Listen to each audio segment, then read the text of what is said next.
रामायण की महान कहानी में राम है, सीता है, रावण है, सबके बारे में हम जानते हैं। पर क्या किसी ने कभी उस राजकुमारी के बारे में सोचा जो सीता की परछाई में कहीं खो गई?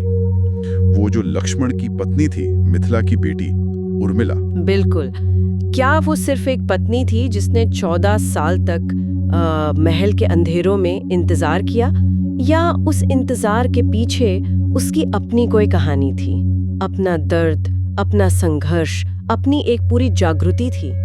आज हम कविता केन की किताब सीता सिस्टर के पन्नों को पलटेंगे और उस उर्मिला से मिलेंगे जिसकी कहानी महाकाव्य की चुप्पी के पीछे दबी रह गई। ये कहानी उस उर्मिला की है जिसका जिक्र शायद कुछ ही बार हुआ, लेकिन जिसका त्याग किसी से कम नहीं था। ये कहानी है प्यार की, अटूट बहनापे की और उस खामोश विद्रोह की जिसने महलों के नियमों को चुनौती दी।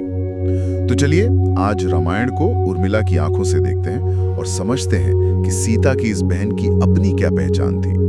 तो कहानी की शुरुआत मिथिला के खूबसूरत महल से होती है। 4 बहनें हैं, सीता, उर्मिला, मांडवी और कीर्ति। हम हमेशा सीता और उनके जन्म की दिव्य कहानी सुनते हैं कि कैसे वो राजा जनक को धरती से मिली। किताब इस रिश्ते को उर्मिला के नजरिए से कैसे दिखाती है। वो अपनी बड़ी बहन को कैसे देखती थी, जो टेक्निकली उनकी सगी बहन नहीं थी। यही इस किताब की सबसे खूबसूरत बात है। कविता केन हमें दिखाती हैं कि उर्मिला के लिए सीता सिर्फ एक बहन नहीं, बल्कि उसकी पहचान का एक अटूट हिस्सा थी। उनकी माँ रानी सुनैना ने बचपन में ही उर्मिला को एक सीख दी थी जो उसके चरित्र की नींव बन गई। अच्छा, क्या सीख थी वो? तुलना को निकाल दिया। वो सीता की दिव्यता को पहचानती थी और उस पर गर्व करती थी। वाह, मतलब बचपन से ही वो बहुत समझदार थी। किताब में कोई ऐसी घटना का जिक्र है जिसने इस रिश्ते को और भी गहरा बना दिया हो, जिसने उर्मिला को ये एहसास दिलाया हो कि उसकी बहन सच में कोई साधारण स्त्री नहीं है? हाँ, एक बहुत ही यादगार घटना है। बचपन में एक बार चारों बहनें खेल रही थी और उनकी गेंद वो लुढ़ककर उस दिव्य शिव धनुष के नीचे चली गई। ओह, वही धनुष जिसे कोई हिला नहीं पाता था। हाँ, वही जिसे बड़े बड़े योद्धा हिला तक नहीं पाते थे। सब परेशान थे कि अब क्या होगा। तब छोटी सी सीता ने खेल खेल में जाकर एक हाथ से उस भारी धनुष को उठा लिया। क्या बात है। ये देखकर उर्मिला और मांडवी की आंखें मतलब फटी की फटी रह गईं। उस दिन उर्मिला को समझ आ गया कि उसकी दीदी कोई आम इंसान नहीं है, उनमें जरूर कोई दैवीय शक्ति है। इस घटना ने उसके मन में सीता के लिए सम्मान और प्यार को कई गुना बढ़ा दिया। कमाल है। लेकिन उर्मिला खुद कैसी थी? क्या वो भी दूसरी राजकुमारियों की तरह शादी और सुंदर दूल्हे के सपने देखती थी? बिल्कुल नहीं। उर्मिला उन सब से बहुत अलग थी। वो एक विदुषी थी, एक स्कॉलर। उसे वेदों, उपनिषदों में रुचि थी। वो महल के नियमों में बंद कर नहीं रहना चाहती थी। किताब में एक बहुत पावरफुल लाइन है, She would rather seek knowledge instead of a suitor।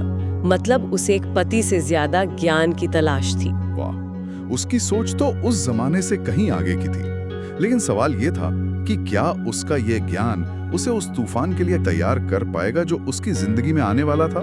और वो तूफान अयोध्या के राजकुमारों के रूप में आया, है ना? राम और लक्ष्मण। लक्ष्मण जिनके बारे में हम जानते हैं कि वो बहुत गुस्सैल थे, हमेशा गुस्से में रहते थे। ऐसी क्या बात थी उनमें कि ज्ञान की खोजी उर्मिला का दिल उन पर आ गया? उर्मिला ने लक्ष्मण की आंखों में सिर्फ गुस्सा नहीं देखा, उसने उस गुस्से के पीछे छुपा हुआ जुनून, निष्ठा और गहरा प्यार देखा जो वो अपने भाई राम के लिए रखते थे।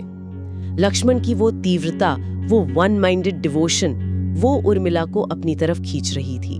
उसे लक्ष्मण के गुस्से में एक सच्चाई नजर आई जो बनावटी मुस्कुराहटों से कहीं ज्यादा असली थी। वो समझ गई थी कि ये इंसान जो भी करेगा पूरे दिल से करेगा। बिल्कुल। और फिर स्वयंवर हुआ, धनुष टूटा और चारों बहनों की शादी अयोध्या के चारों भाइयों से तय हो गई। सब कुछ एक सपने जैसा लग रहा होगा, लेकिन किताब बताती है कि शादी से ठीक पहले उर्मिला ने कुछ ऐसा सुना जिसने उसके पैरों तले जमीन खिसका दी। ये क्या था? ये तो कहानी में एक जबरदस्त मोड़ है। ये शायद उसकी जिंदगी का सबसे बड़ा झटका था। शादी की रस्मों के बीच उसने लक्ष्मण को अपने भाई भरत से ये कहते हुए सुन लिया कि वो शादी करना ही नहीं चाहता। क्या? हाँ, उसने कहा कि उसका जीवन तो सिर्फ और सिर्फ राम की सेवा के लिए समर्पित है और शादी उसकी इस सेवा में बाधा बनेगी। आप सोचिए उस लड़की पर क्या बीती होगी जिसने अपनी पूरी दुनिया उस इंसान के नाम कर दी थी और उसे पता चले कि वो तो शादी को एक बोझ समझता है। दिल टूट गया होगा उसका। ये तो किसी भी लड़की के लिए सबसे बड़ा धोखा है। फिर क्या हुआ? क्या उर्मिला ने ये रिश्ता तोड़ दिया? नहीं। और यहीं उर्मिला का असली चरित्र, उसकी असली ताकत सामने आती है। वो लक्ष्मण से लड़ने या सवाल करने नहीं गई, उसने इंतजार किया। जब बाद में लक्ष्मण ने अकेले में उसे अपनी दुविधा समझाई तो उसने जो कहा वो हैरान करने वाला था। लक्ष्मण ने माना कि वो उर्मिला से बेपनाह मोहब्बत करने लगा है, पर उसे डर है कि राम की सेवा के आगे वो उसे कभी वो पत्नी का दर्जा या खुशी नहीं दे पाएगा जिसकी वो हकदार है। तो उर्मिला ने क्या जवाब दिया? ये पल तो उनके पूरे भविष्य को तय करने वाला था। उर्मिला ने जरा भी गुस्सा या शिकायत नहीं दिखाई। उसने बहुत ही शांत और मजबूत आवाज में कहा, मैं तुमसे वैसे ही प्यार करती हूँ जैसे तुम हो। मैं तुम्हारे और तुम्हारे भाई के बीच कभी नहीं आऊंगी। तुम्हारी निष्ठा ही तुम्हारा सबसे बड़ा गुण है और मैं उसे बदलने की कोशिश कभी नहीं करूंगी। वाह! उसने लक्ष्मण को उसकी सबसे बड़ी दुविधा से आजाद कर दिया और फिर कहानी का सबसे बड़ा तूफान आया, वनवास। राम, सीता और लक्ष्मण वन जा रहे थे। लक्ष्मण ने उर्मिला से कह दिया कि वो उसे अपने साथ उस खतरनाक जंगल में नहीं ले जा सकता। ये सुनकर तो उर्मिला पूरी तरह बिखर गई होगी। किताब इस पल को कैसे बयान करती है? उर्मिला ने क्या किया? जो उसने किया वो किसी साधारण इंसान के बस की बात नहीं है। जब लक्ष्मण ने उसे साथ ले जाने से मना कर दिया तो उर्मिला को पता था कि अगर वो रोएगी, गिड़गिड़ाएगी तो लक्ष्मण अपराध बोध से भर जाएगा और अपने भाई की सेवा ठीक से नहीं कर पाएगा। बिल्कुल। इसलिए उसने अपने सारे आंसू पी लिए और गुस्से और घमंड का एक नकाब ओढ़ लिया। एक मिनट, मतलब उसने नाटक किया? हाँ, उसने लक्ष्मण से कहा, मैं मिथिला की राजकुमारी हूँ। तुम्हारे साथ जंगल में कंद मूल और बेर खाने के लिए पैदा नहीं हुई। मेरा जीवन महलों के लिए बना है। जाओ, तुम अपने भाई की सेवा करो, मैं यहीं अयोध्या में राज करूंगी।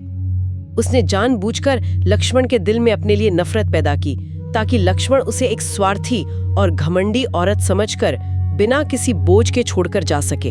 यार, क्या कोई त्याग इससे भी बड़ा हो सकता है? उसने अपने प्यार को आजाद करने के लिए खुद उसकी नजरों में बुरा बनना चुना।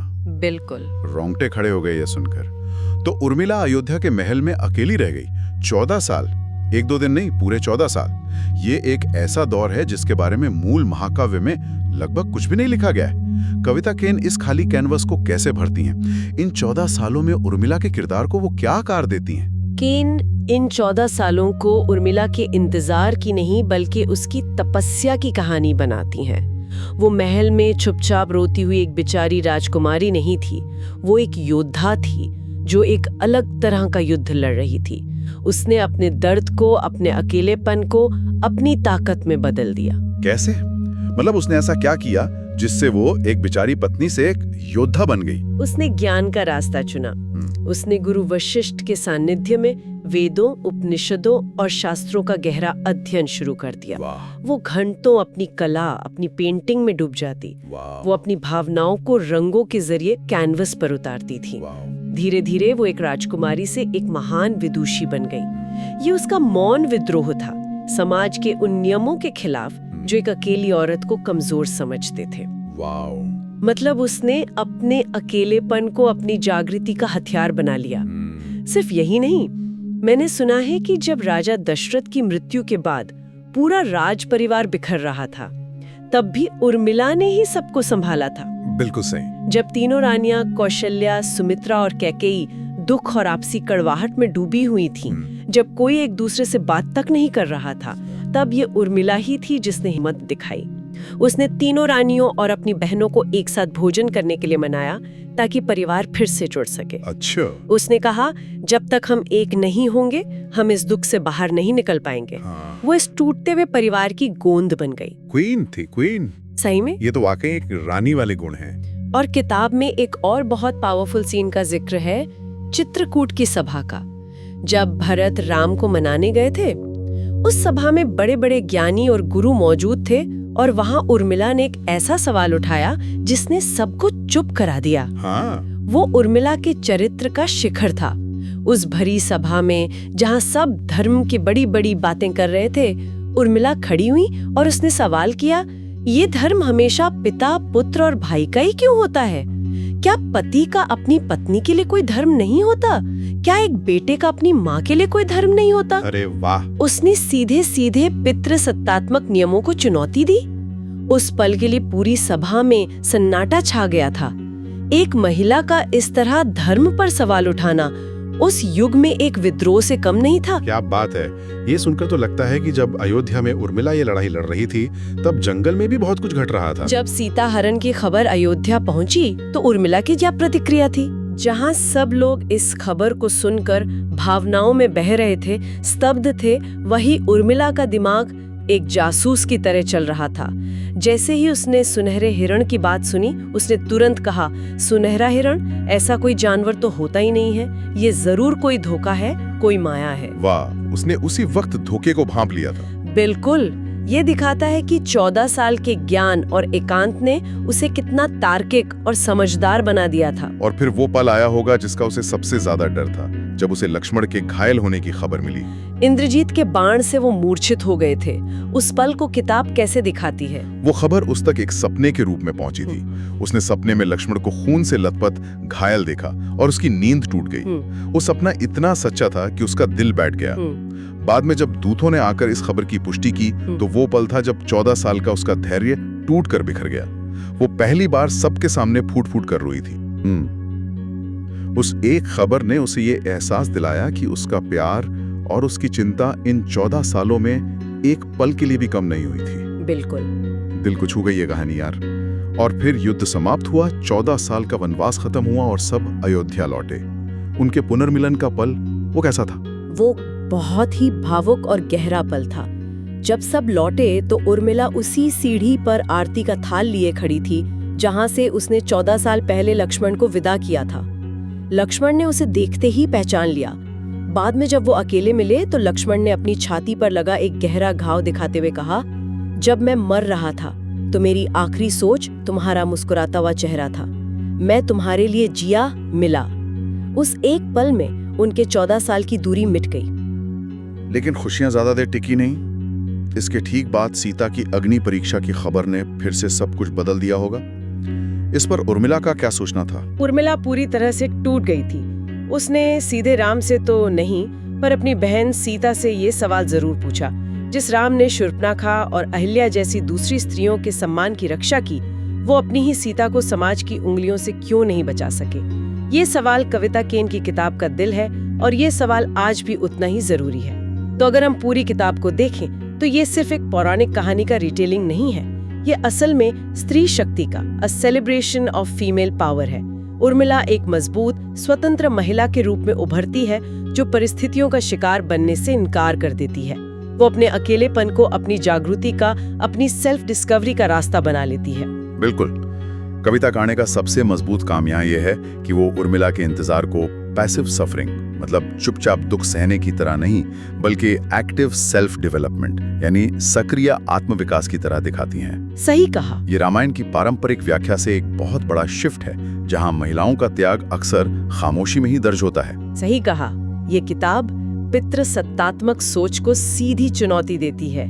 ये बताती है कि त्याग का मतलब खुद को खत्म कर देना नहीं होता। उर्मिला का त्याग उसे और मजबूत और ज्ञानी बनाता है। उसका 14 साल का इंतजार एक तपस्या बन जाता है। और सबसे बढ़कर जो बात मुझे सबसे ज्यादा पसंद आई, वो है बहनों के रिश्ते की कहानी।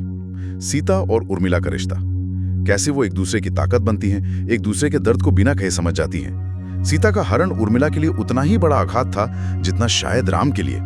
ये आज के समय में भी कितना प्रासंगिक है ना? बिल्कुल। ये किताब हमें यही सिखाती है कि sisterhood is a powerful thing. तो कविता केन ने ये जो पौराणिक कथाओं को फिर से कल्पना करने का जादू दिखाया है, ये वाकई कमाल है। उन्होंने रामायण के एक ऐसे किरदार को आवाज दी है जिसे इतिहास और महाकाव्य दोनों ने लगभग भुला दिया था। पहलू होते हैं। महाकाव्यों को महिलाओं के नजरिए से देखना कितना जरूरी है, ताकि हमें पूरी तस्वीर समझ आ सके। उर्मिला की चुप्पी में भी एक बहुत बड़ी कहानी थी और कविता काणे ने हमें वो कहानी सुनाई है। उन्होंने उस खामोशी को शब्द दिए हैं। तो उर्मिला सिर्फ सीता की बहन या लक्ष्मण की पत्नी नहीं थी, वो एक अनसंग हीरोइन थी, एक विदुषी, एक योद्धा और एक ऐसी महिला जिसने एक टूटे हुए परिवार को अपनी समझदारी और प्यार से जुड़े रखा। उसका 14 साल का इंतजार सिर्फ एक इंतजार नहीं था, वो एक साधना थी, एक तपस्या थी जिससे वो कुंदन बनकर निकली। उसका दर्द, उसकी चुप्पी, उसका त्याग, ये सब कुछ अनकहा रह गया था, जिसे इस किताब ने आवाज दी है। ये किताब हमें सोचने पे मजबूर करती है कि इतिहास और महाकाव्यों में ऐसी और कितनी उर्मिलाएं हैं जिनकी कहानियां बड़ी घटनाओं की परछाई में खो गईं। वाकई। और ये हमें आज एक सवाल के साथ छोड़ जाता है। क्या आपको लगता है कि उर्मिला को रामायण में ज्यादा सम्मान और जगह मिलनी चाहिए थी? हमें कमेंट में जरूर बताएं उर्मिला की ये अनकही कहानी सुनकर आपकी सोच में क्या बदलाव आया। और अगर ये कहानी आपके दिल तक पहुंची हो तो इस एपिसोड को लाइक करें और हमारे चैनल को सब्सक्राइब करना ना भूलें।